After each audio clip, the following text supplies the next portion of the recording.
not one of the people that are inside. Kò ń ṣe èèyàn kan tó wà nínú bẹ̀. Báwo ló ṣe fẹ́ help wa? Okay, now àtẹ̀wá dúpẹ́ lọ́wọ́ Ọlọ́run. Maybe one thing may probably lead us to another. Gbogbo nǹkan tó wá kà ní ìsìn. Ẹ jọ̀ọ́ báwo la ṣe fẹ́ lò ó? Má jẹ́ kí ọmọ yìí African TV gíní kan olóríire ọ̀yà mo tútù block. Ẹ máa jẹ blocking mi ní mute yín. Mo máa block yín gan. I'm not going to meet you this morning. Oh my bad. You understand? I'm not meeting anybody. I'm blocking you straight. I don't care. Ó ti di mẹ́fà. Mo máa block ni. Ẹ fẹ́ gbé page wa pa. This is not mute. Maybe you probably come back. Ọlọ́run blocking ni mo máa fún yín. Ẹ fẹ́ kú tó bá yẹ ní rí page fi wò mí mọ́. Now, how has it má jẹ́ ká àdúrà ṣe kinní kan Mustapha yẹn sọ báyìí. Gbogbo kan tó sọ ẹjọ́ nítorí tọ́lọ́ gbogbo ẹ̀yin aláìnílàákàyè tẹ̀ ń táìpù síbí báyìí. Ẹjọ́ gbogbo kan tó ti gbé kalẹ̀ tó ti gbé kalẹ̀ lórí forensic ìsọnù tó lóun ṣe. One statement kan, one comment kan, one message wo lẹ́rò bí a lè lò tó máa gbé wa débi tá à ń lọ. Tabari máa suspender. Nínú gbogbo kan tó kà síta àti ti Mustapha o àti ti Wùmí o àti Lady Eris o títa ló tó kà yẹn náà àti ti Temi herself o. Ẹjọ́ èwo lẹ́rù bí ó lè lead wa sí tó ta lè connect dot yẹn tó máa lead wa síbi tá à ń lọ. Nígbà tí ò ní làákàyè.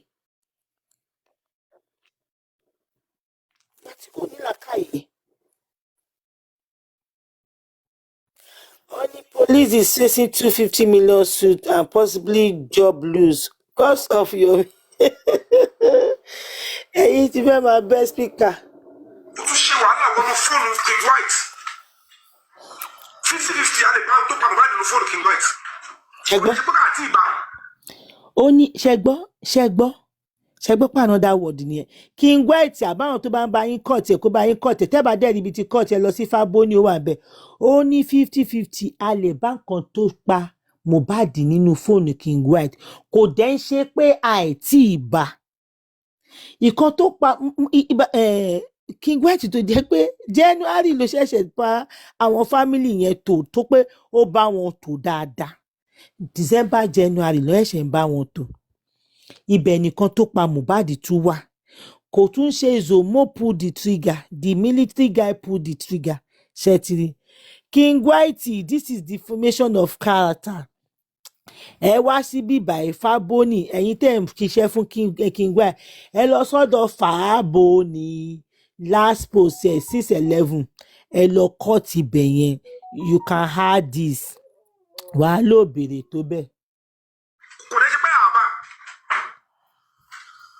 Ṣẹ́gbọ́n ó bá nǹkan tó pa Mohbad nínú fóònù.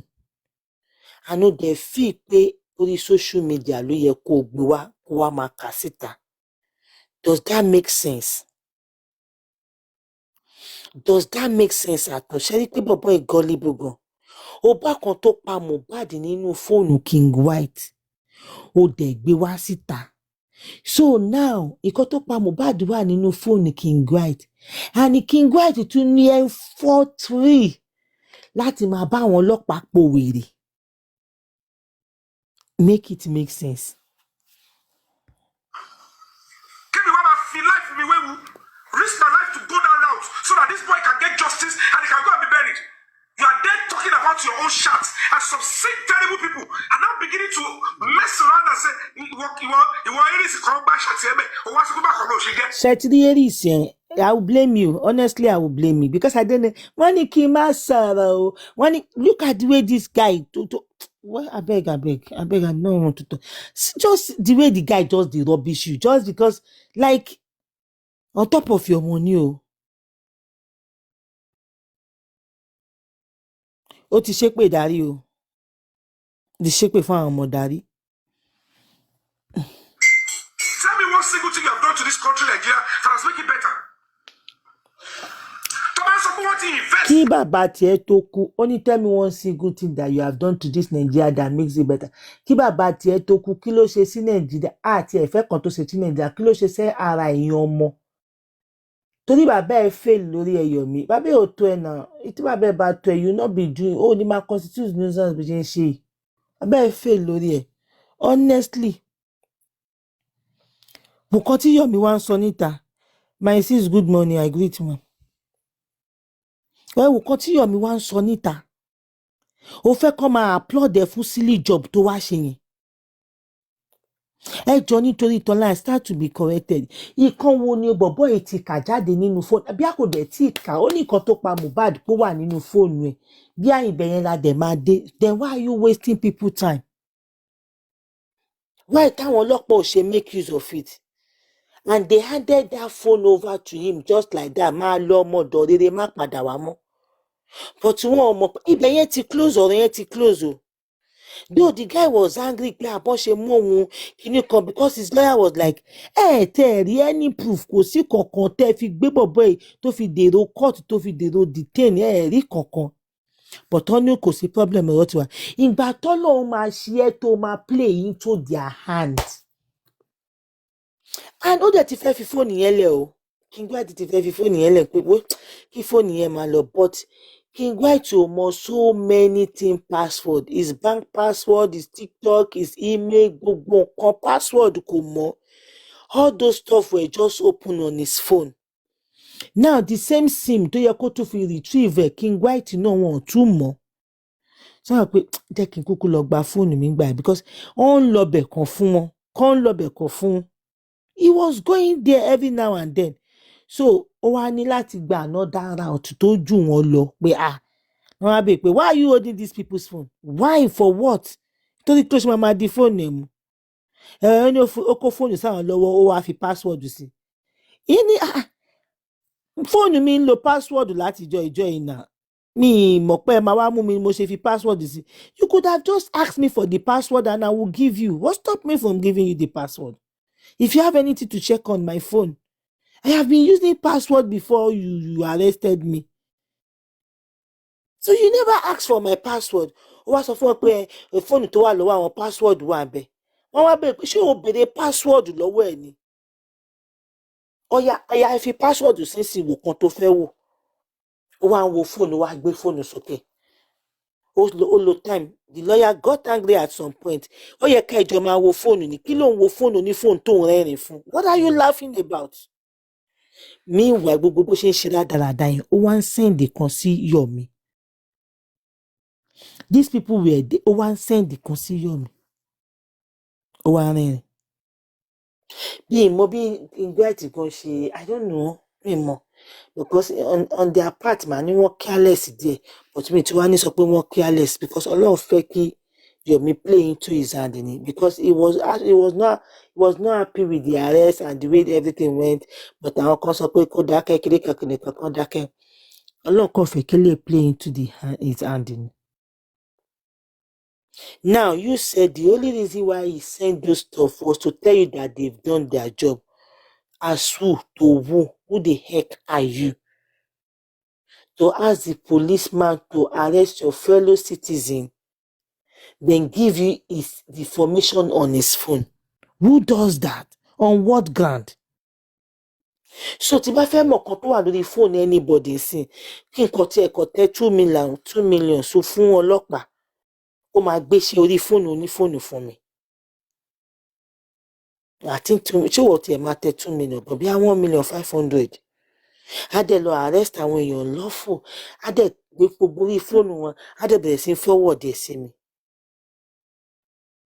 I don't know. I really do not understand that all this stuff was sent to him just to let him know that they've done their job.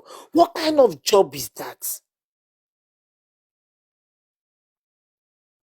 And you are outside there cursing on other people's followers, cursing on people that are watching. You are misleading some people, some gullible followers. Because for me, the Braille was so misleading because what you are very cheap to. Àfẹni tí ò bá lọ́pọlọ. ó ní yẹ kó máa applaud ẹ forensic tó gbà lẹ́sẹ̀kẹsẹ̀ forensic sọ ni account number ẹ ti ń fly ó dẹ̀ ti ń sáré tú àwọn èèyàn under the bus ó ti sọ pé wọ́n pọ̀ gan tẹ̀bí amọ̀ṣẹ́ ta ṣe ta fi dé ibà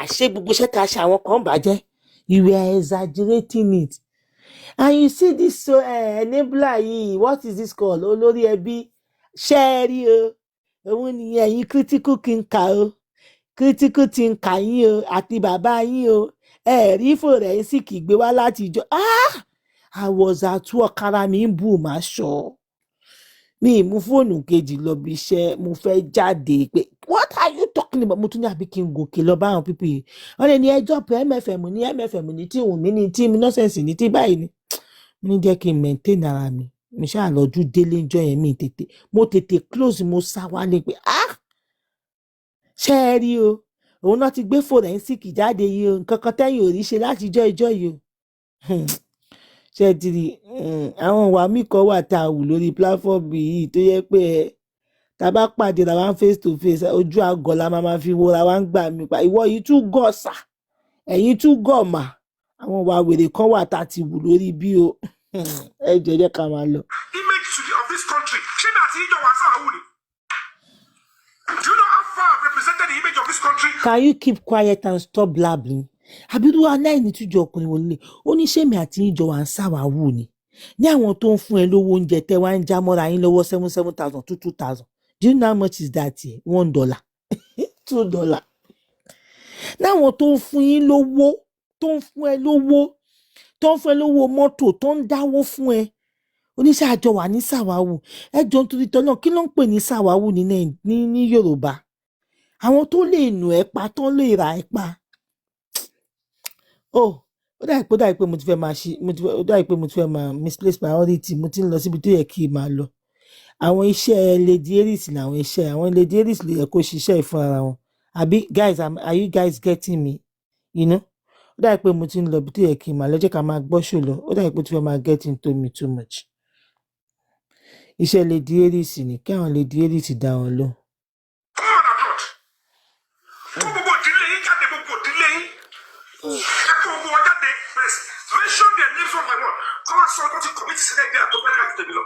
Kí ló ti commit?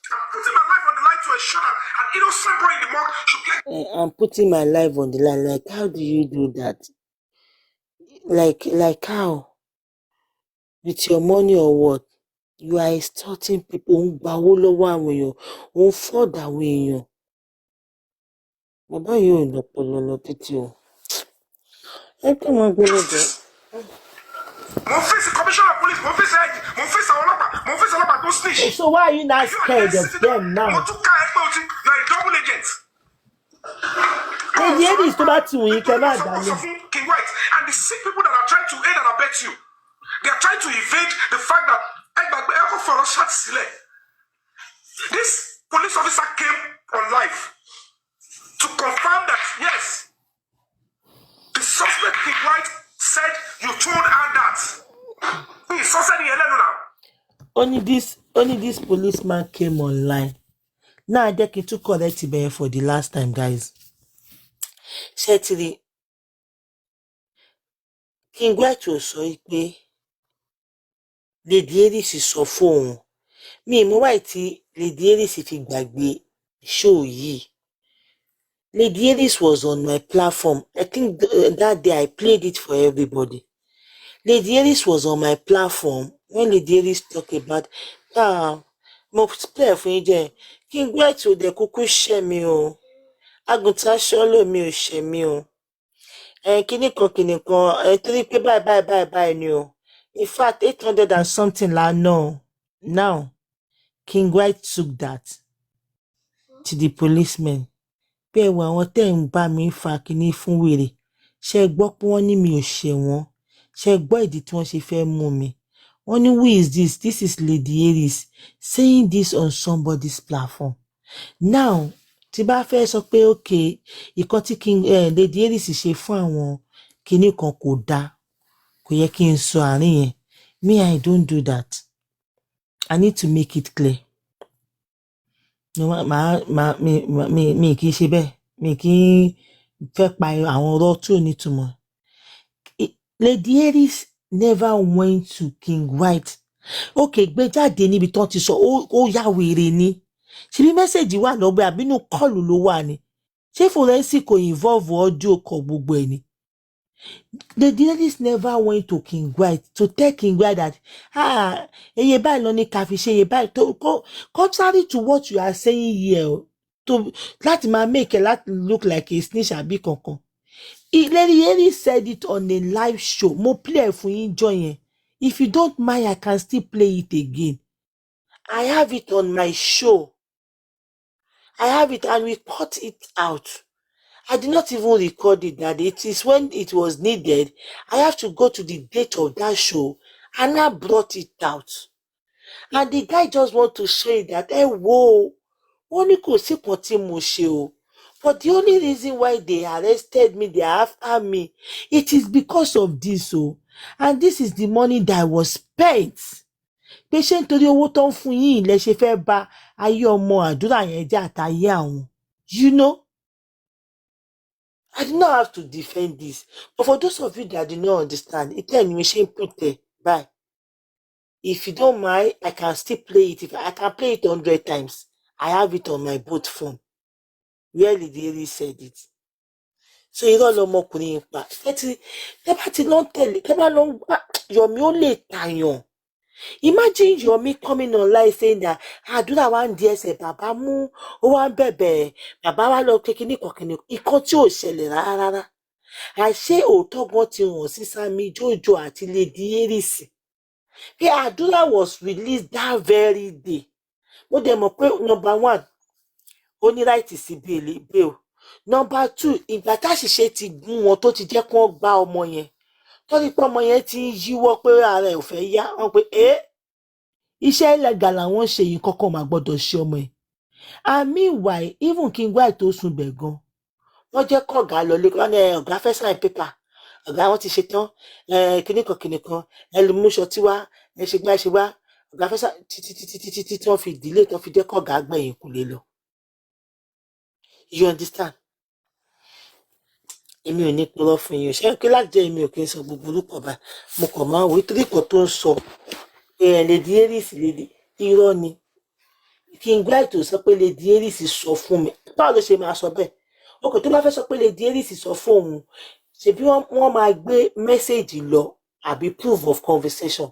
Why then ask for my own video where she said it on my video to crop it out and give to him as a proof? I hope you guys are getting my point. Even now that it turns out to be a real police officer, picture it yourself. Why would I call a police officer to corroborate something? And you are not even having a conscience to look at that. Supreme, whatever the case may be. Who really are you? Ṣé lára pé ẹ̀ńtà láti backing white náà sọ̀rọ̀ lẹ́tí sọ wípé ọ̀fẹ́ arrest ẹ̀ kọ́ báyìí lọ́fẹ́ ṣe iye báyìí lọ́wọ́ ìfọ̀ gbogbo yín dẹ̀ ṣàkóso ẹ̀ dákẹ́ síbẹ̀. Gbẹ́nu òṣìṣẹ́ irọ́ ló máa pẹ́. A ní wọn ò sọ fún King White kan fẹ́ arrest ẹ̀. Ẹ wo narrative tí bọ̀bọ̀ yẹn push. Ẹ wá sọ fún King White kan the same person kówó kalẹ̀ o. Ó tún wá sọ fún King White pé wọ́n fẹ́ arrest ẹ̀ iye báyìí ni wọ́n sọ.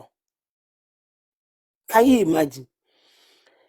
Woman yẹn ń bẹ̀bẹ̀ lórí bíbá yìí. Yóò tẹ̀ nídìí kí n máa ṣàlàyé. Ẹni tó bá máa understand kó understand. I hope àwọn tó bá lọ́pọlọ ti understand. Show yẹn wà lọ́wọ́ mi. Show mẹ́ta ni mo gé 8 minutes mo gé. You are trying to help why escape route. Ẹ wá lọ pẹ̀ tí reactor kí ló máa rubbish. Ẹ jẹ́ wá gbọ́ fíìmù tẹ́lẹ̀ kú fún mi. Gbogbo àwọn tẹ́lẹ̀ lọ́ọ̀fù tán ní fíìmù dàlá náà. You can't question those actors and musicians that choose to ignore. Ọmọ yẹn gbèsè tí mo ti gẹ́lẹ̀. Ọmọ yẹn àwọn tó wà mí tó ti sọ pé ọ̀yá mi lówó. In the course of this justice of Mohbad.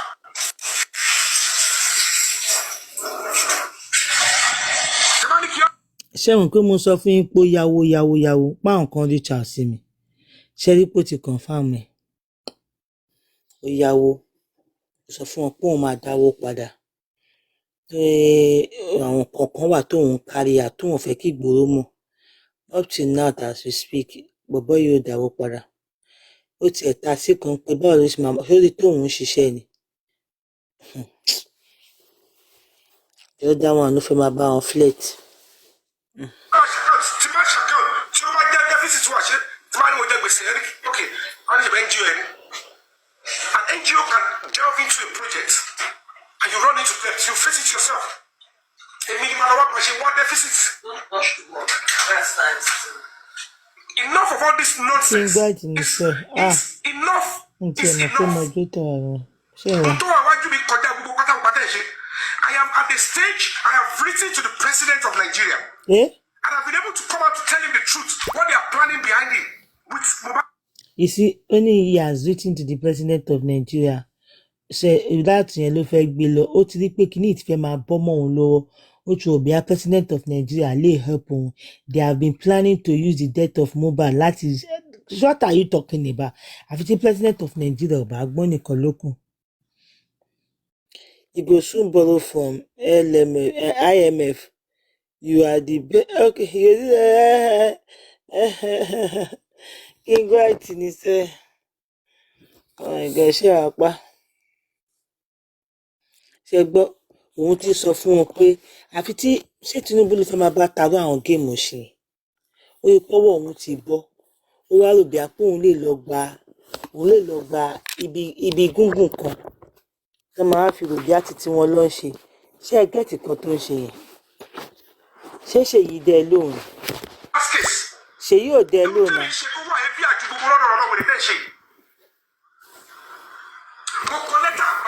Okay. Put it on national newspaper. Directing it to the president. Telling him that Lagos State Police Command has serious evidence that they are likely to use against your party and your ambition and your government. But to where I'm social as the UK, what to see why you not submit the letters to the embassy. I stood in front of a foreign mission to read such to everyone you mission. Same. Thank you, King Gwet. I appreciate you. You are always welcome, okay?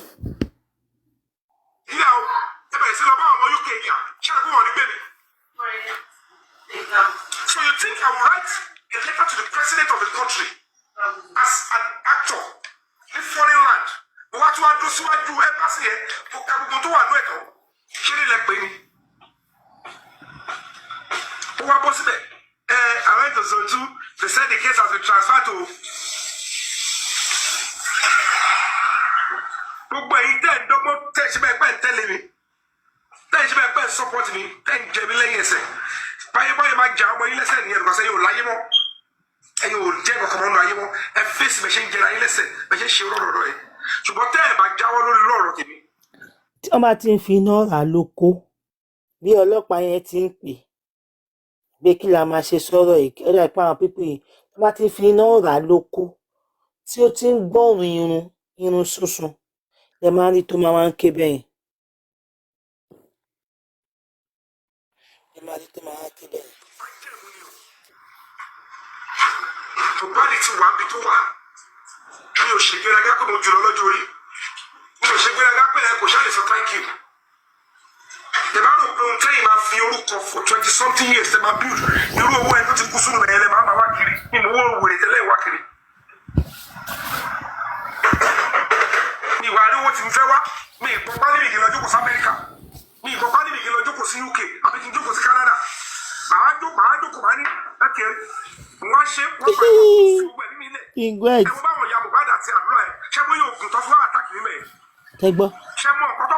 ìyẹn la tún máa sọ ó ní ìyá Mohbad àtàdúrà wọ́n fi oògùn wá àtàkì òun like tí bàbá yẹn bá ń make àwọn sílí kìíní mo kò máa ń pé tí o máa ń gbọ́ ṣọ́ ara ẹ̀ ṣá àwọn tó wà pẹ̀lú yẹn wọ́n ń bẹ́ẹ̀ sọ̀rọ̀ ní ọ̀rọ̀ òṣìwò nìyẹn ìyá Mohbad àtàwọn àdúrà wọn á fògùn àtàkì ẹ̀ ṣé wọ́n fẹ́ fògùn gbẹ́ ẹ kó darọ ni àbọ̀ fẹ́ fògùn gbẹ́ arọmọ níyè iná fẹ́ ṣe fún ẹni what exactly ni oògùn yẹn wà fún ṣé kò ṣàárẹ̀ ni àbí kíni.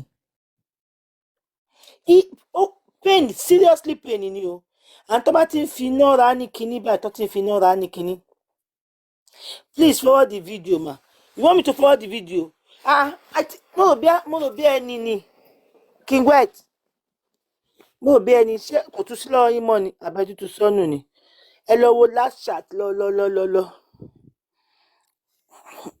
plan kan ní kò ṣe fún mi.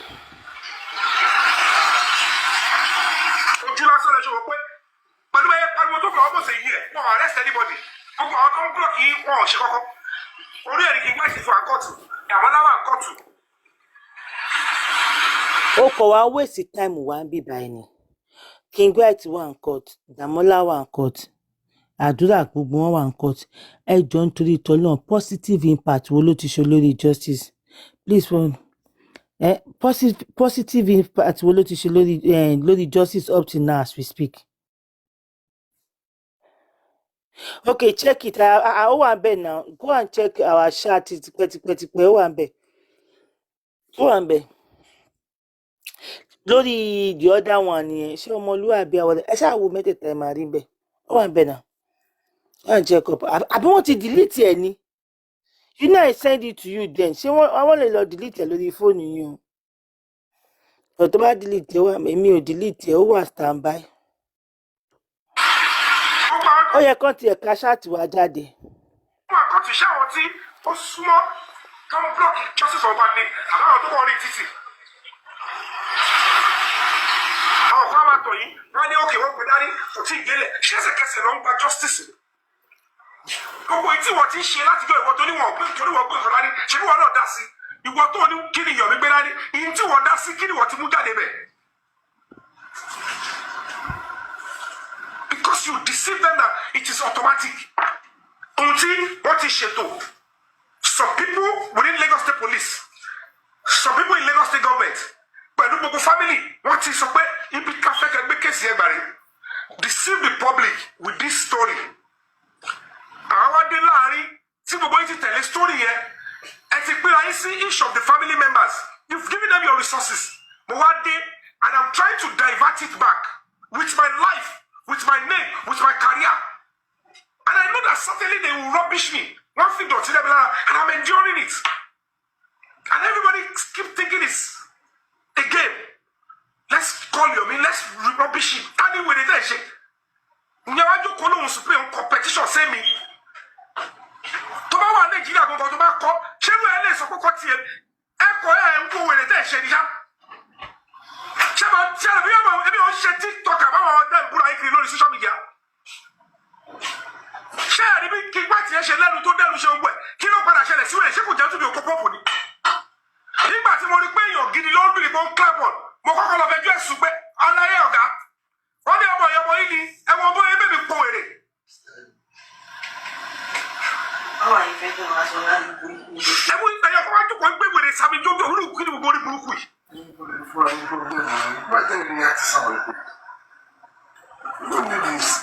it's pure nonsense.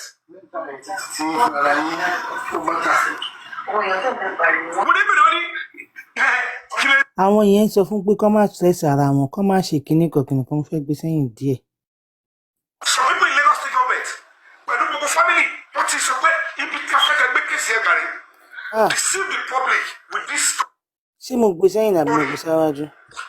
Àwọn wá dé láàrin tí gbogbo yìí ti tẹ̀lé story yẹn ẹ ti pín ayé sí each of the family members. You've given them your resources. Mo wá dé and I'm trying to divert it back with my life, with my name, with my career. And I know that certainly they will rubbish me.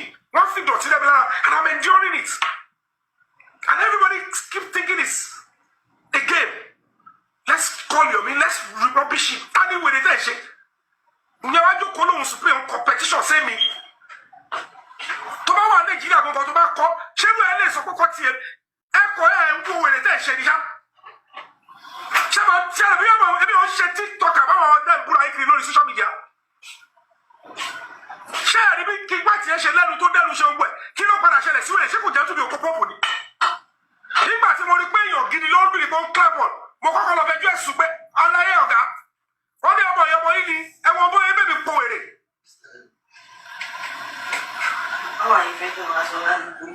ẹ̀wọ̀n ìgbàyọ̀ kọ́ wá jókòó ń gbé wèrè sàmì jójó olú kí ni gbogbo orí burúkú yìí.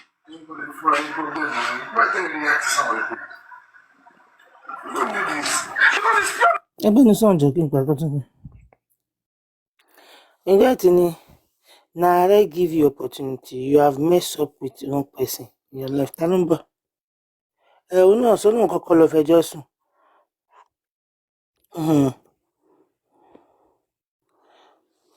Ìkan tó gbé wọ ọ̀dọ̀ ààrẹ ni pause MFM, who say I should pause? Why do you say I should pause? ẹ mà káàárọ̀ MFM Kàmí Jòjò. ẹ káàárọ̀. Má padà níbo ni ṣó yìí lọ báyìí? Ok. ṣe rí Ẹ pause mo ń bọ̀.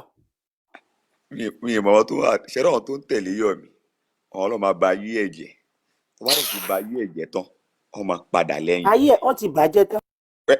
Wọ́n ti bàjẹ́ tán ó kù díẹ̀ ó yìí kù ayé ẹ̀ sì kù díẹ̀ wọ́n dẹ̀ máa bàjẹ́ tán ni. ó máa ń sọ̀rọ̀ bí ẹni tó ní làákàyè.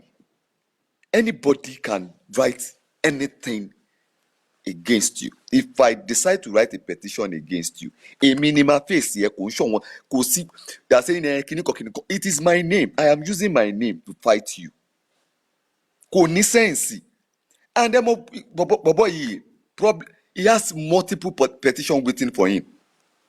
Multiple. I was told kò ń ṣe ẹyọ kan kò ń ṣe méjì. Ṣìbẹ́ àwọn tó sọ̀rọ̀ síta ló ń sọ pé kìnnìkan àwọn kan wà tó ń bá jà lábẹ́lẹ̀ pẹ̀lú rádaràda tó ti ṣe. He will come online. Ó máa ń sọ̀rọ̀ bẹ́ẹ̀ tó ní làákàyè torí ẹ̀ ti dàrú and mọ̀ nǹkan tó ń dùn lọ́rọ̀ ẹ̀.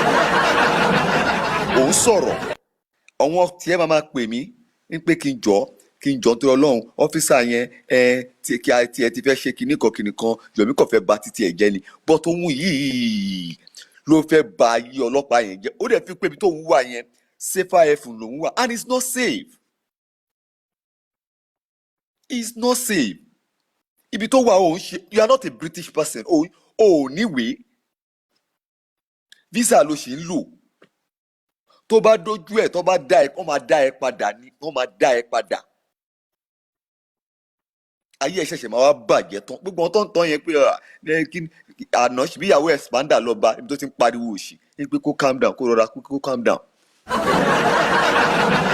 Ayé torí ẹ ti fẹ́ dàrú online ìyàwó expander lọ bá pé kó take it easy ẹ ti ń pa ẹ ní sùúrù. Ọkọ àti ìyàwó abẹ́fẹ́ good morning ọkọ àti ìyàwó bá sọ̀rọ̀ níbẹ̀. Mercy good morning ẹ káàárọ̀. Good morning. Ẹ káàárọ̀ ma àǹtí abẹ́fẹ́ ẹ káàárọ̀. Ẹ káàárọ̀ abẹ́fẹ́. Sam Jojo. Expander wife was telling this idiot to calm. Ọyìn máa lé Yomi síta ó kù díẹ̀. Ṣé Sami Jojo ni wàhálà Promax ni? Ni wàhálà Pro. Ni o Sami Jojo ni. Sami Jojo stay one place torí Ọlọ́run brother mi. Mi mọ̀ fẹ́ ilẹ̀ ń sọ̀rọ̀ ń bì. Mo yìí gbóhùn yín lẹ́nu ọjọ́ mẹ́ta yìí lọ́dọ̀ tani mo tẹ̀ ibo mo ti gbóhùn yín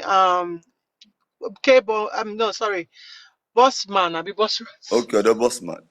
Èmi máa ibi tó bá ti fẹ́ sí ni o. Ṣé ti rí? Mo yìí gbóhùn yín bẹ̀ lẹ́nu ọjọ́ mẹ́ta yìí anyway continue.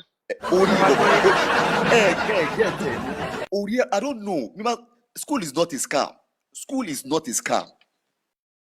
Wọ́n ti gbé ọ̀rọ̀ ẹ débi tó ga kò ń ṣe bí kékeré kò ń ṣe alákàrà police station ni mo lọ report Yomi sí o kò ń ṣe alákàrà police station o.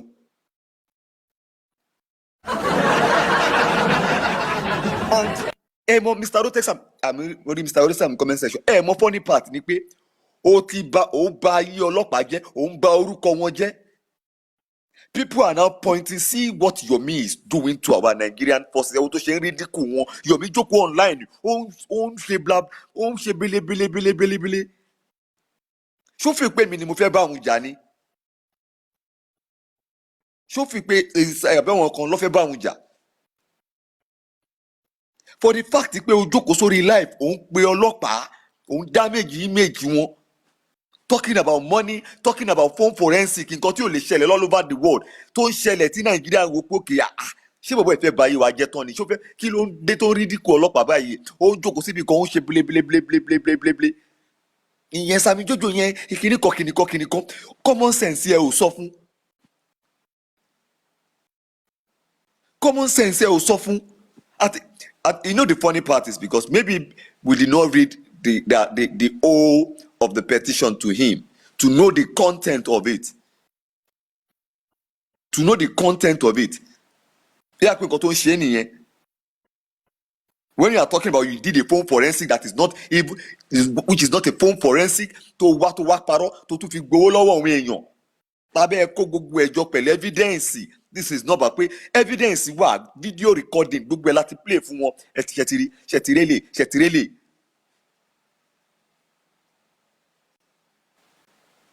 Nǹkan tó lè máa mú commissioner máa suggest pé okay, this is what we will do. Orí ìbọ̀bọ̀ yìí ò pé ó kàn fẹ́ jẹ́ kéèyàn sọ gbogbo ọ̀rọ̀ tó online ni. Orí ẹ̀ ò pé.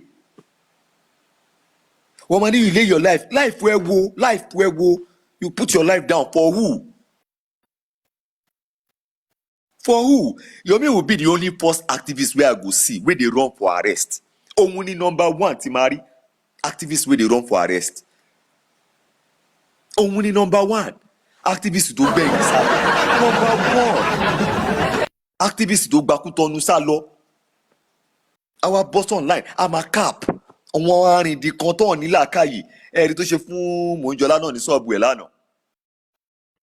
Iye oníyà wọ́n dẹ̀ bẹ̀ wá ni wọ́n bẹ̀ gbà kí n jọ o kí n má involve woman yẹn o kí n jọ o kò yé ni o kò ṣe pé kíníkan àtúrọ̀dá sọ pé ìwọ ò sí ń bẹ̀ o Yomi tún gbé ó tún sọ pé ẹ̀yin tẹ́ bá mọ̀ pé ẹ̀ ṣe kíníkan kò wọ́n fi iná àbí wọ́n fàṣọ jó Yomi lẹ́nu wọ́n jó ẹnu ẹ̀. Wọ́n máa sọ pé wọ́n active ìwọ you put your career wo ìjọ tó ṣe birthday. How many Nigerian artists wọ́n tẹ̀ wá ní Nollywood ló post picture pé happy birthday my boss happy kò sẹ́ni tó post Yomi. Wọ́n máa fi kíní pé ó lọ sí Ṣèyí Tinubu tó ṣe open gathering for anybody can walk in there sit down eat and go. Ó lọ sí yẹn ó ya photo ó bọ́ta. But that guy nǹkan tó lè ṣẹlẹ̀ ni pé ṣe mọ̀ kó wọn àti expanda jà lẹ́nu ọjọ́ mẹ́ta ọ̀rọ̀ owó ilé ni so owó ilé owó tí Papariano san ìyẹn owó yẹn ló fi san owó ilé oṣù kan báyìí sí ẹ mọ̀ pé kó tó convert 1 million sí pounds ṣẹ́rẹ́ ni ó máa sáré 1 million naira kó tó convert sí pounds ó máa sáré rù ni gbogbo tó ṣe ń wáṣẹ́ gbogbo ẹ̀ làwa ń gbọ́ àwa ń mọ̀. A dẹ̀ sọ pé àní bẹ́ẹ̀ sọ síta mọ́ má wọrí at your age o fẹ́ fi ṣe security lè fẹ́ padà ṣe last o tó wá fẹ́ ṣe security níbi o fẹ́ wọnú ni kọ́ máa wọ pé Mr. Jamin and Sakusan ló ṣe security níbi báyìí nǹkan tó ń ṣe Yomi nìyẹn but o ní choice is either you work you need to work. And stop coming online to make a fool of yourself.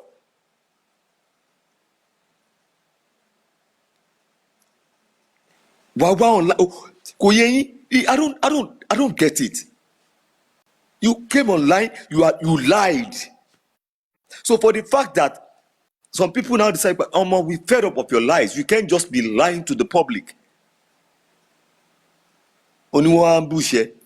Tó bá ti parọ́ tó bá ti ká ẹ báyìí wọ́n á bùṣẹ́ ni tó bá ti parọ́ tó bá ti ká ẹ wọ́n á bùṣẹ́ ni ẹ jẹ́ kí n bust bọ́ọ̀bù yín ṣe mọ̀ pé neighbor Mohbad tí Yomi ń sọ yẹn ẹni yẹn competition against Yomi CCTV camera ó competition against Yomi.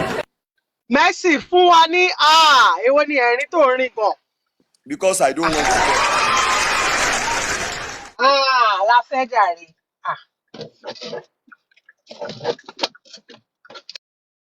Yomi ti gbá wọn lọ jìnnà. Ó gbá wọn gidi this bọ̀bọ̀ wẹ̀ kí má pè ní kíní. Wọ́n máa sọ pé I put my integrity. You have no integrity. Why tó wọn Yorùbá tó ṣe kọ̀yìn lẹ́yìn ẹ̀ wọ́n rí nǹkan tó ṣe fún bàbá Ìjẹ̀ṣà ni. Òun ló ba ayé bàbá Ìjẹ̀ṣà tán. What bàbá Ìjẹ̀ṣà did was wrong. Mi ò support ẹ̀. Bọ̀bà tó ń gbé kéèsì yẹn lọ pé kì í ní sùúrù ẹgbọ́n kan ti Sakiki sọ now. Go and listen to his video. Ó ní ó ṣe NGO ó ní lọ́ọ̀yà wọ́n sọ pé kì í Yomi nǹkan tó ń ṣe yìí jẹ́ ká gba lọ́ọ̀yà fún ẹ onírọ́ you say you don't need the lawyer oní kìnnìkan nǹkan tó bá ti mọ̀ pé kò ní fẹ́ tòun lówó Yomi ò ní ṣe tó bá ti mọ̀ pé idea yẹn àtọwọ́ òun kọ́ ló máa mẹ́ni tó máa dáwó sí lọ́wọ́ kò ní ṣe ó gbá idea pé kí wọ́n gba lọ́ọ̀yà fún public pé tó bá arrest irú àrífà kí ló kàn tárífà bá fa problem àbí tí bá fa problem tọ́lọ́pàá bá gbé mi wọ́n gbé mi nìyẹn do I need ṣé public ló máa gba lọ́ọ̀yà fẹ́mi tí mo lọ fa wàhálà fúnra mi ni màá lọ sọ nǹkan tí ojú mi ò rí sí pé ọba ló ṣe kìnnìkan ọba wa deal pẹ̀lú mi ẹ wá ní public lawyer who does that if you do rubbish you will collect if you are standing on the truth yeah good àwa okay kí sọ pé àlọ́ ambush you kí wọ́n má dáwó fún yàrá pé problem ti ṣẹlẹ̀ nìyẹn ẹ má dáwó fún bọ̀bọ̀ yìí mọ́ ọ̀pọ̀lọpọ̀ ò lè bọ́ta sọ wọ́n fi òpó kìí ṣàyẹ̀rọra fílẹ̀ ní dáwó fún mọ́ àwọn major donor àwọn major stakeholder gan wọ́n ti jára wọn pé anything that had to do with this guy we are not going to give a penny. Owade ó gbé phone chat ló gbé wá o chat a dẹ̀ sọ fún ẹ pé aláyé nǹkan tó ń kà yìí kò ń ṣe phone forensic chat lílé yìí ṣé mo gbé ká ní bọ̀bọ̀ yìí rí chat èmi gangan náà níbẹ̀ ṣé fi pé kò ní kà with joy ni ó máa kà with joy àwọn wákú tó pa Mohbad phone forensic chat nìyẹn kà kálórì chat èmi àti King Bright ní yẹn ló máa kọ́kọ́ fi ṣe number 1 mo ti sọ tẹ́lẹ̀ bọ̀bọ̀ Sami Jojo yẹn snitch ni double agent ni mo dẹ̀ sọ fún yín ẹ̀yin lè dẹ̀ gbà mo sọ fún yín ṣẹtiri nǹkan tó kọ ṣẹtiri ó máa kà with joy tínú ẹ̀ máa dùn tó máa gbàlù tó máa gbàjó ni. But my question, how did we get here with Yomi? How?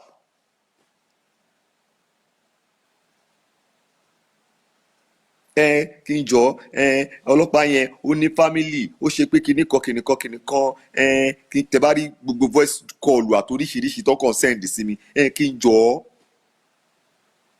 and I said it bí ọ̀rọ̀ Yomi tí ó bá ṣe kìnnìkan ìdí máa là báwo máa pòwe wèrè tó máa ń pa yẹn náà when it gets to that point the police officer in charge will defend himself. He will defend himself. Wow! That is why I can't tell the police officer will defend himself. I did not collect any money from you. Do you have a proof that I collected any money? To bani okay, account number mi kan. There is a chat. There is a conversation where Yomi send the WhatsApp account receipt wa. Ọlọ́pàá yẹn lè yọra ẹ̀ ó lè wẹ̀ kó yọ kọ̀ìnkọ̀ìn even if it's an accomplice ó lè wẹ̀ kó yọ kọ̀ìnkọ̀ìn. Yomi àwa sọ ṣé ọ́fíìsà yẹn ló bọ́ síta tó ń ka phone forensic. Yomi ló ṣe gbogbo ẹ̀ ṣé ọ́fíìsà yẹn ló bọ́ sórí life tó ń damage ọlọ́pàá ni. It's Yomi that did all these things. You are the one that sat down that you are rubbishing to nǹkan tọ́lọ́pàá ò ṣe ìwọ ìlú sọ pé ọlọ́pàá ṣe. Ṣọlọ́pàá ló béèrè 15 days extension ni ìwọ ló wá fẹ́ ṣe extension ó ti wà ní court gbogbo ẹ̀ wà proof wà ó béèrè owó proof wà. àwọn ọlọ́pàá kan sọ pé what is the best of okay ACP sọ pé kí ló ń jẹ́ 15 days extension kí ló ń jẹ́ bẹ́ẹ̀ extension as in ó strange sọ́wọ́n ọ̀gá wọn pé kí ló ń jẹ́ bẹ́ẹ̀ extension for what? And this guy he knows the damage. Ó wá fẹ́ fi wèrè fi wo wèrè àwọn tó ń kó dání yẹn wọ́n máa pé àìkọ́nu wọn wò lọ́jọ́ yẹn pé àwọn fẹ́ nà àwọn ò bá nà mí nínú àwọn tó kó dání yẹn wọ́n nà wọ́n ìkan àgbàlagbà ni tí bá wọn ò lè nà mí a máa jà ní a máa kọ́ bá fèmí wọ́n nà wọ́n èmi ni màá fọ́ pé èèyàn kan fẹ́ bá mi jà pé kìnnìkan ara àjàlẹ̀ yín wà náà ntọ́ mi ò bá tó ìjọ ọ̀dọ̀ máa ti gbà tó bá bá mi jà tó bá rí pé agbára mi ò ka ẹ mọ́ màá mú ẹkùn ẹ màá gé ẹ jẹ ó lè nà mí màá gé ẹ jẹ bí ó lè ní.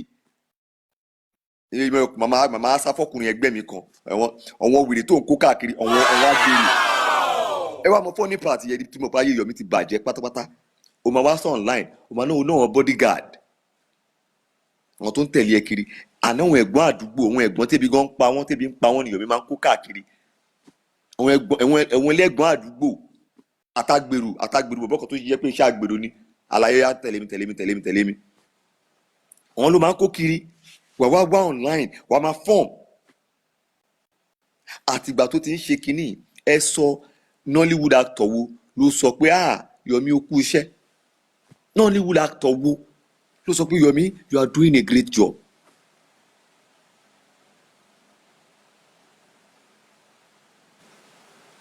wàá wá máa parọ́ oríṣiríṣi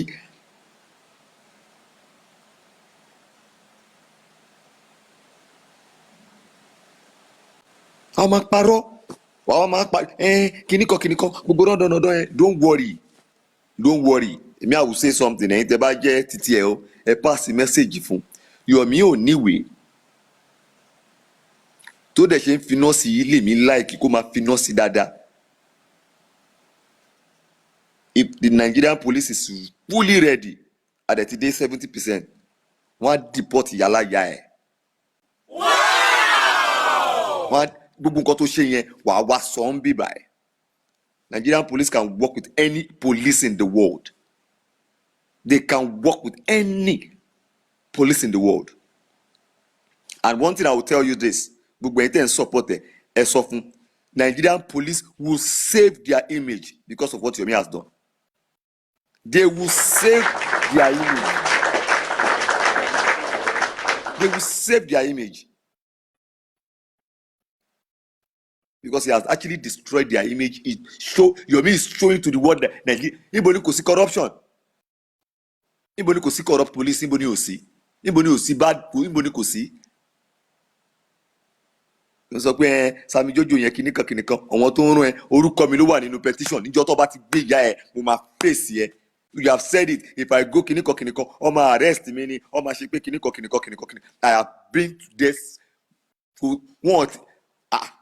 I don't want to even talk about what even happened yesterday o kí Yomi má fi pé wọn kan ṣe pé kíní o but má pariwo ẹ lọ àwa a máa fi náà yẹn a máa fi náà ẹkùn ẹ ti wà lọ́wọ́ èmi báyìí a máa fi láìtà sí ẹkùn ẹ tó bá ti ju ẹ dáadáa wà bọ́tà wà pariwo expander àti ya okay on and off mic okay Mr. Rotexa ẹ má wọrí ó kàn jẹ́ kí ó kàn fẹ́ kólú ẹ kó gbogbo tọwọ́ ẹ lẹ́ni àdẹ ní kólẹ̀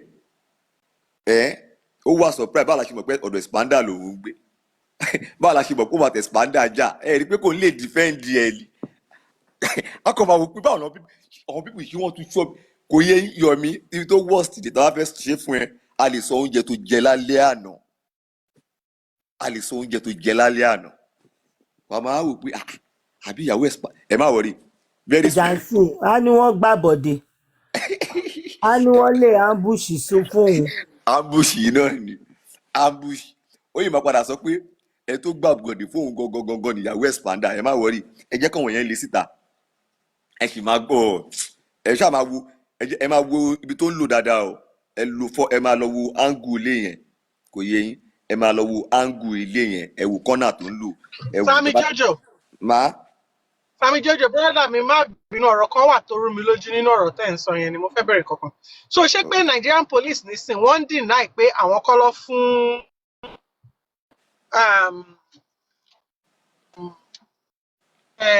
Randu Yomi àwọn kọ́ ló fún ní report fún forensic tó ṣe. Forensic kẹ̀ ṣó ṣe fún forensic ni. wọ́n ní pé kí kò fi mágùn Yomi yẹn ò lè ó fẹ́ rẹ́wọ̀n yìí nìyẹn kò yẹn ò nídìí mágùn. Mọ́mí Abẹ́fẹ́. Only the only reason why they gave that stuff to him was because they just want to prove to him that they've done the job he asked them to do. So my question now is, so you can just wake up like a citizen can just wake up, then get somebody arrested just because you want to know what they have in their phone. Like, I do not understand. Who is Yomi? Who is Yomi in the grand scheme of things that the Nigerian police as a body, as an entity, feel the need to prove to him that they've done the job they were paid for? So and that's exactly how it is. So they paid him. Now, whatever he did was out of police jurisdiction. The police are not aware of all this nonsense. The police are not aware. You have to send it to him. Like, Sammy Jojo, in the first place, why did they send another person's conversation to this guy? Ṣẹ́rí ibi tí ọlọ́pàá yẹn ti wọ trap Yomi nìyẹn. Mi ní parọ́ fún yín. Ṣé Tijani là ń sọ àbí ọlọ́pàá wo? Is it Tijani? No, Richard fúnra rẹ̀. Richard, okay. Yeah, ibi tó ti wọ one chance Yomi nìyẹn. And that is what the guy is actually regretting at this moment. Only kò yé yín, and ó ti dé bí pé kò mọ̀, because you know when I saw him, he said ní gbogbo ọdún tó ń lò nínú force yìí, Yomi ló fẹ́ bà ti tòun jẹ́. Kò yé yín, and ṣé gbogbo iṣẹ́ tó ń wá ti ṣe ẹ mọ̀ kó wà ní kò ti dé ra nǹkan kó máa wò pókè tó bá dọ̀la wọ́n lè promote ẹ̀, wọ́n lè fi kíní kan, wọ́n lè kò yé yín. Ó wá wò pé àṣẹ ẹni tó fẹ́ padà bà gbogbo effort mi jẹ́ lélẹ́yìí. Ṣé ọlọ́pàá yẹn ṣó ti gba petition ni? Kí lẹ̀ ń sọ yìí náà? Kò ní gba petition ni wọ́n pè é ló. Kí lẹ̀ ń sọ yìí? Èmi kàn fẹ́ confirm pé petition ti kàn lọ́wọ́ ni. Ibi tó funny dé, just because my ọkọ ní pé kíkọ máa ṣẹ́nu bò ni. If I display one scene lásán tó ṣẹlẹ̀ sọlọ́pàá yẹn. Ọlọ́pàá yẹn gan, wọ́n sọ pé kí ló dé tí King White wà bá àwọn kọ́kọ́ sọ̀rọ̀ yìí ná. Sammy Jojo, kò sí nǹkan kan tó fẹ́ share, a lè má ní full details o.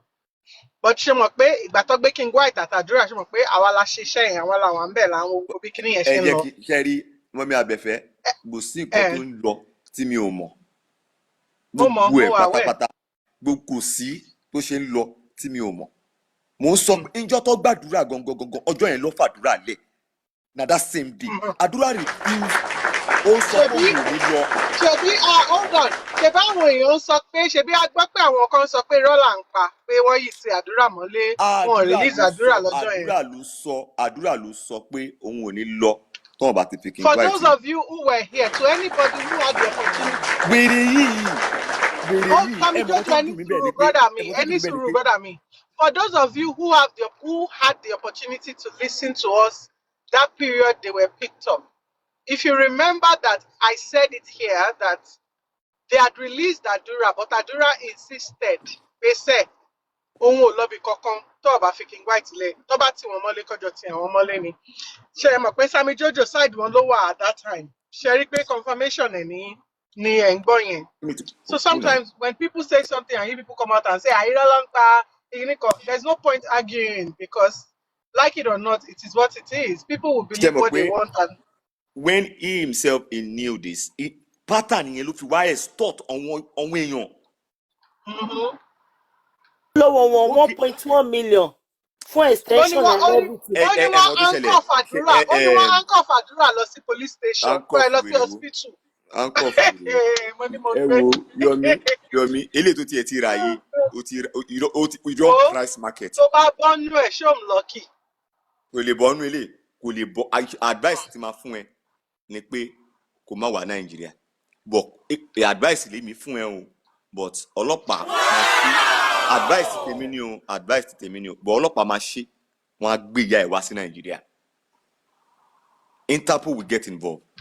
Wọ́n máa gbé ìyá ẹ̀ ibi tó ń gbé àti mú àdírẹ́sì, wọ́n máa gbé ìyá ẹ̀ orí ẹ̀ tó gbé yẹn. The funny part is this, Yomi, tó o bá kúrò lọ́dọ̀ expander lénìí, ibi tó bá lọ a tún máa mú ọbẹ̀. Tó bá kúrò lọ́dọ̀ ẹ̀ lénìí, tó bá kúrò láàárọ̀ yìí, ò tí ì lè kúrò láàárọ̀ ṣe sanwó lénìí. Kí ni déètì ni? Bí a tó máa fi di next month, or bí a tó máa tẹ̀ expander bá jà lórí ọ̀rọ̀ pé ó ti ń lo náà jù, ọmọ ẹ̀ yàgbẹ́ kò ṣe kò mọ̀, kìnnìkan, wọ́n lè dá wọlé ẹ̀ padà, wọ́n lè dá bí £300 fún padà. Wọ́n máa ti lo half, wọ́n máa wá jà, wọ́n máa fún ní £300 yẹn ló máa kù lọ́wọ́ ẹ̀ kó wá níbi tó máa lọ sùn. Kò yé yín, but tó bá ṣe ń kúrò ibi tó bá dé sí àwa yìí a máa mọ̀, a dẹ̀ tó máa wá cast ẹ̀ síta ni. Ìyàwó expander yẹ kí mi advice yẹ ẹ tètè lé Yomi o, ẹ tètè lé o, tó bá wá fẹ́ wá gbé kó má di ẹ dà pẹ́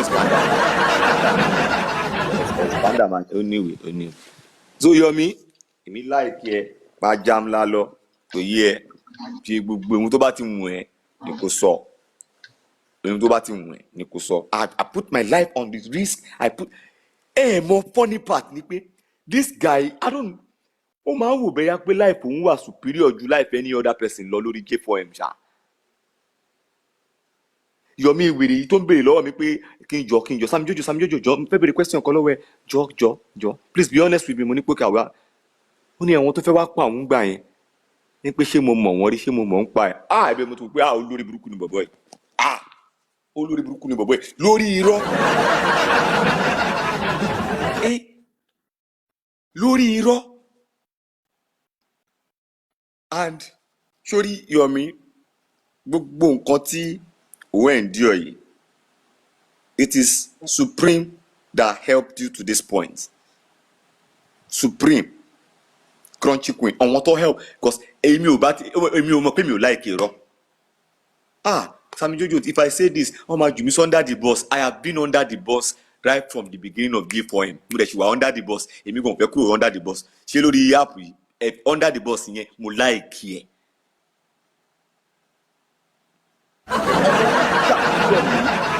ọmọ tó ń jà fún Yomi lábẹ́lẹ̀ ni Yomi jù síta tó ń defend ẹ̀ pókè a mọ̀ pé Yomi ń parọ́ a ti mọ̀ Yomi ti parọ́ fún báwo la ṣe fẹ́ ṣe báyìí Sammy Jojo báwo la kò yé yín ọwọ́n ni Yomi jù síta erisi yẹn ló ń ran èsì kìnnìkan ọwọ́n ni Yomi jù síta. You will send people to come and be begging. He's sending people to come and beg, but he will go outside to go and be gaslighting people. Ego wèrè wo ló ní? Ẹ jẹ́ kí n bọ́ọ̀sì bọ́ọ̀bù yín ṣé mọ̀ pé àtìgbà tí Yomi ti ń ṣe fíìmù kò kọ́ ilé until ìgbà tó ṣe kéèsì bàbá Ìjẹ̀ṣà. He confessed, this Yomi, he confessed to me to Biodun Lawal that he made 120 million on Baba Ìjẹ̀ṣà's case. Okay, ṣebí mò ń parọ́ àbí Sammy Jojo máa ra àràbù. Now, ìgbà ni Yomi parí ilé ẹ̀ tó kọ́. Ìgbà wo ni kéèsì bàbá Ìjẹ̀ṣà. Ìgbà wo ló lọ sí Amẹ́ríkà owó ló fi rí tó fi ń travel káàkiri. Kí a tó ṣe kéèsì bàbá Ìjẹ̀ṣà. Sammy Jojo má bínú brother mi ò mo tún rántí nǹkan kan. Ó sọ nísìnyí ó ní àìmọye recording tó ní lọ́wọ́ tí Yomi ti ń tọrọ fún fund. Of course. Ṣé fund lórí ọ̀rọ̀ ọlọ́pàá yìí àbí lórí ọ̀rọ̀ mi? Of course ni lórí ọ̀rọ̀ fún forensic ni tó ti sọ pé kán dáwó fún forensic ni. Ṣé ó dẹ̀ sọ fún forensic nínú ẹ̀? Kí lẹ̀ ń gbé ṣeré bí ọmọ ejò yìí tí ò bá dárúkọ fún forensic má. Ẹ̀ẹ́dẹ̀ fún wa ní díẹ̀ jẹ́ nínú ẹ̀ ká tẹ̀ gbọ́ díẹ̀. Ẹ fẹ́ gbọ́ díẹ̀ evidence ni evidence gba àgbọ̀dọ̀ tó play evidence mọ́ńtà it is evidence ni evidence to the right authority kò yé yín evidence ni àti bá record gbogbo ẹ̀ wọ́n dẹ̀ ti fojú gbọ́ ìtàn máa gbọ́ nínú ẹ̀nu ẹ̀ àdẹ̀ ti send ìta máa send. Bọ́mí Abẹ́fẹ́ gba into story tí mò ń sọ yìí ìgbà wo ni Yomi kọ́lé ìgbà wo ni kéèsì bàbá Ìjẹ̀ṣà ìgbà wo ni Yomi rí owó ṣe 20 years on stage tó lavish owó. When he made money from bàbá Ìjẹ̀ṣà he squandered that money. He was confessing to Biodun Lawal now that he made 120 million. Owó yẹn lòun fi kọ́lé sí Abẹ́òkúta òun fi yòókù òun ṣe 20 years on stage òun wá travel owó yẹn wá tán tó ṣe waste owó yẹn nìyẹn. Nígbà tó pè é lórí kéèsì bàbá Ìjẹ̀ṣà pé ní sùúrù bàbá Ìjẹ̀ṣà máa gba bail àmọ́ tá ṣe máa ṣe kéèsì yìí Yomi ò gbà nítorí pé ó mọ̀ pé tóun bá gbà ọmọ èèyàn ò ní dáwó fóun lórí Facebook. Ariwo yìí náà ni ibi tó kò yé yín ṣebí ni go and listen to what Sir Kiki said now. Even before Kiki said all these things I was privy to all this information. I was privy. Yomi single-handedly said no. Ṣé ẹ fi pé tí bàbá Ìjẹ̀ṣà ṣe wà nínú ibẹ̀ yẹn ẹ fi pé àwọn Yorùbá actors yẹn ẹ fi pé wọ́n láìkẹ́ ni. Do you think they are happy about it? We know the Nigeria àmọ́ tá a ṣe máa ń ṣe nǹkan wá Nigeria. Okay, oya tọrọ dáríjì. They were ready to do that. They were ready to silence that case. Kàn yanjú bí a kò máa san damages ni. Wọ́n ti kóra wọn jọ. Yomi yìí ló sọ pé irọ́sẹ̀ ó dẹ̀ mọ́ ń pariwo ń gbà yẹn nítorí owó tí wọ́n máa dákun ni ẹ mọ ìwo lọ́ọ̀yà tí Yomi gbà lórí Facebook ni ẹ mọ owó tó gbà ni iye ẹ̀yẹn ló rówó kọ́lé náà kò ṣe ti kọ́lé before kéèsì bàbá Ìjẹ̀ṣà fíìmù wo ló So the person asking, does he have recording of that? I think he would have recording. I don't think Sammy Jojo. I don't think he will come online and use his name to tell say something that he has no evidence for. I have all the recording. Even when the account was rolled up, that the phone forensic, I need the phone forensic. I have every recording, every. Oh, the one day Jenny no recording. I have every. I'm on phone call ni mo mú jáde. Kò yé yín. So ẹ lọ wo time tí bọ̀bọ̀ yìí tó kọ́ ilé tó ṣe gbogbo nǹkan yẹn. Fíìmù wo ló fẹ́ sọ fún mi pé ṣé Yorùbá fíìmù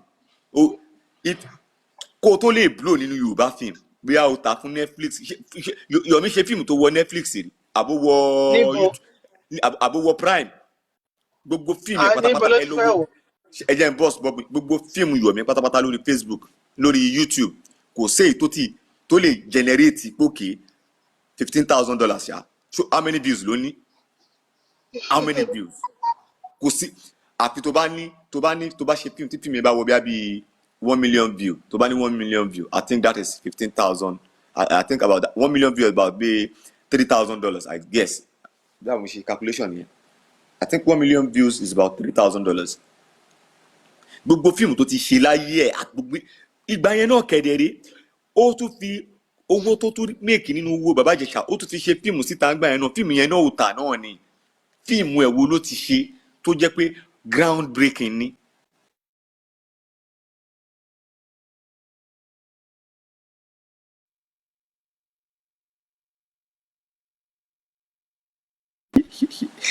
wọ́n lọ wá mi lákùrẹ́ àwọn wo ló tún wá mi lákùrẹ́ báyìí sàrú texam àwọn wo ló ń wá mi lákùrẹ́.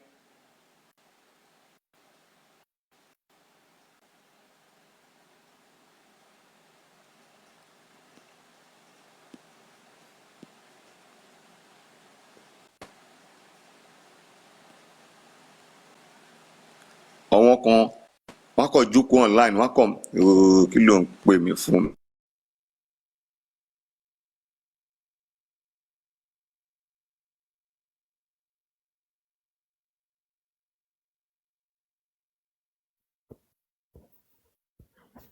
gbọ́ ṣòwà lọ sí ìṣirò tẹ́sàmù jẹ́ kí Sammy Jojo sọ̀rọ̀. Sammy Jojo, as far as I'm concerned, you never hit this guy well as I want make you hit am.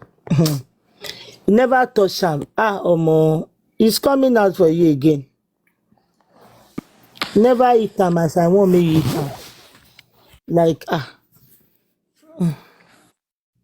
ẹ má wọrí ó máa yí ìtẹ̀ dáadáa ó máa yí ìtẹ̀ ó máa ibi tó ti máa bà á ibi tó ó tiẹ̀ mọ ibi tó ti máa bà òun ná ó máa kó tiẹ̀ continue ẹ̀rí tiẹ̀ níyàn tí ní kí n má sọ̀rọ̀ jù ẹnu mi tiẹ̀ ti máa ó ti ní kí n má sọ̀rọ̀ jù ẹ̀mẹ̀fẹ̀ mi kàn máa wò pé kíní kò ṣe ní gbogbo ìyá ìrẹ́lẹ̀ tí Yomi ń ṣe yẹn Yomi ń já poró ni ọmọ èèyàn ò lè dáwó fún mọ́ owó kí ló fẹ́ dá fún tó bá dáwó fún sí ṣálóhun tó fẹ́ ṣe phone forensic mẹ́rin and ibi tó ti wá worst dé fún ni pé kò tún wá ní access sí any information mọ́ ó náà ní kéèsì pẹ̀lú King White tó bá ti di on the 27 wọ́n máa throw kéèsì yẹn out that case will be thrown out that case will even IPO tó wà in charge gan sọ fún mi bí wọ́n ti di 27 then wọ́n máa strike kéèsì yẹn out ni kò sí nǹkan kan o lè sọ pé èèyàn kan báyìí ṣe kan báyìí fún ìwọ fúnra ara ẹ̀dá níbo ló wà òun ṣe kinní kan òun ṣe gbá kan kòkó bàbá ṣàsùn láì fún òun lé ẹ̀ sílẹ̀ òun ṣe kinní kan ìwọ yìí náà ni but mi like tó ṣe ń pariwo holiday wà lẹ́ni tomorrow is Friday okay nothing is gonna happen on Friday tó bá di Monday wà á tún gbọ́ wà á tún máa yin díẹ̀ sí a tún máa bẹ́ẹ̀ yin àyè máa yin àmà máa yin yẹn ni àmà máa yin yẹn tọwọ́ máa fi bà ẹ́ that the Nigerian police will not do the right thing on this one, they will do something. That on that. That is that on that. That is that on that. Nigerian police will do something on this one. Well, Sammy Jojo,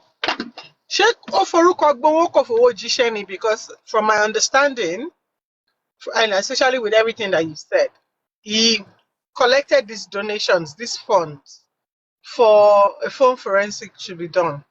Now again, Moyeto ko bag 10 million, ko for Nigerian police ni 1 million, regardless of the ratio to fi pin owo yen. The bottom line is that he searched for public fund and he paid them for a job. This is not now. This is not coming for public fund now. This is like a pure scam. You can come to me, you can tell me you are doing this, and you said, the police needed this, and me, unaware that I don't know how it's being run in Nigeria, I can believe your story. And when I found out, my friend, this is a lie. Can I have my money back? Judiciously. So there is a place where I actually found out this was a lie, and I requested my money.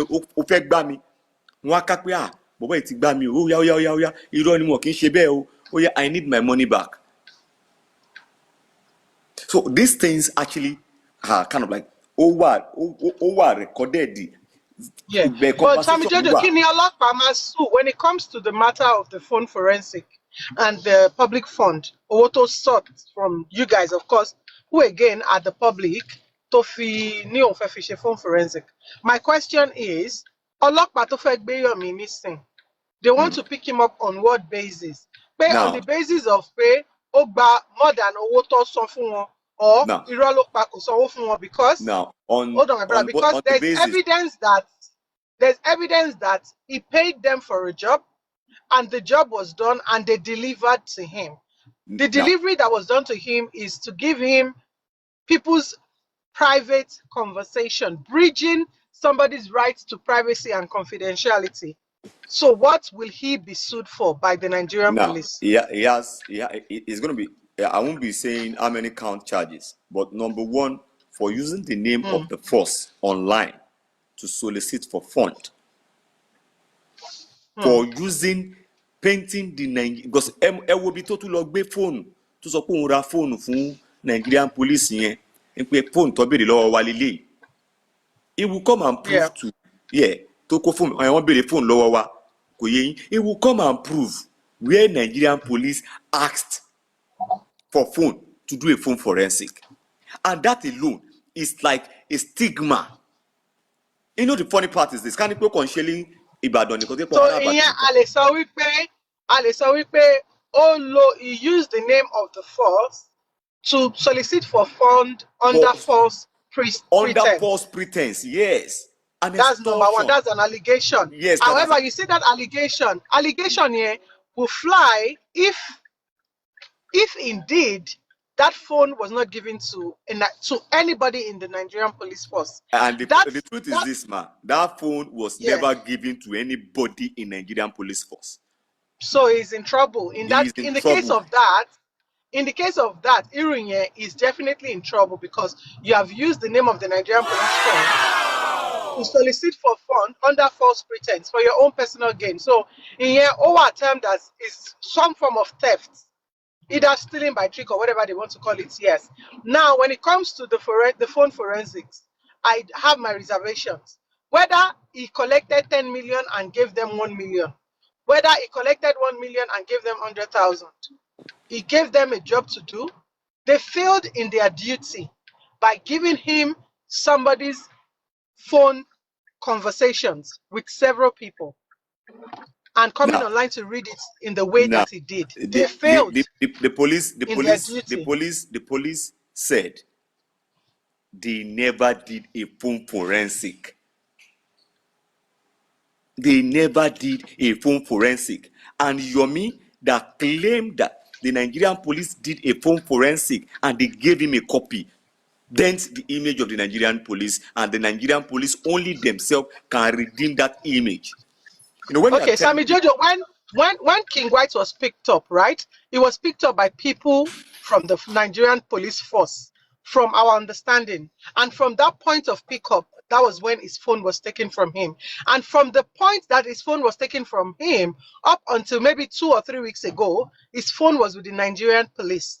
Now, they would need to do a lot of debunking and a lot of work to prove to the public that àwọn kọ́ lọ àfi tó bá pé wọ́n fẹ́ sọ pé àwọn kọ́ lọ gbé King White ní court lọ́jọ́ yẹn. If they say they are not the ones who picked him up, then Yomi will provide the men who wore mufti and picked King White up. They will provide them and they will now walk through àwa ọlọ́pàá kọ́ la gbé àwọn èèyàn kan lọ gbé. Ìgbà tó gbé tán ló wá gbé wá sí police station. Ló wá fún wa ní phone yẹn.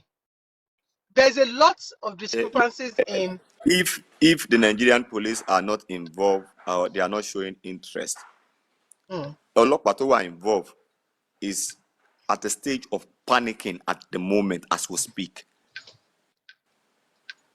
Of course, now the ọlọ́pàá tó ṣiṣẹ́ yẹn, AIG yẹn ó gbọ́dọ̀ panic. He has to panic because he has made a mistake. IPO panic IPO or whoever. Both the IPO and the. ẹ jẹ́ kí n clear yín. Oh, yeah, clear me, your brother. AIG ó ti wà involved.